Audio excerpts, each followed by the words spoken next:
Relationship එකකදී අපි කෙනෙක් එක්ක කනෙක්ෂන් එකක් පටන් ගන්න කලින් තියෙන වව් ෆීලින් එක කාලෙත් එක්ක ටික ටික අඩු වෙලා යන්න පුළුවන්.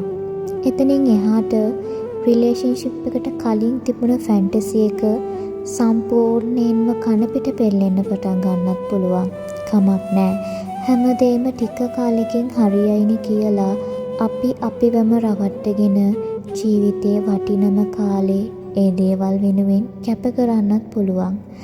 තවදුරටත් මේ දේවල් මේ විදිහට ගෙනියන එක තේරුමක් නෑ කියලා හදවතට දරුණු විදිහට දැනිලා හිත බිඳෙන්න පටන් ගත්ත තැන අපි අකමැත්තෙන් අමාරුවෙන් වුණත් ජීවිතේ සමහර දරුණු තීරණ ගන්න පෙළඹෙනවා.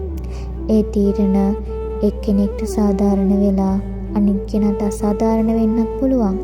ඒ කොහොම වුණත් තමන් මුලින්ම තමන් ගැන නොහිතන තව කෙනෙක් තමන්ගේ ජීවිතයට කිසිම වටිනාකමක් දෙන්නේ නැහැ කියන එක අපි තරයේම අවබෝධ කරගන්න ඕනේ.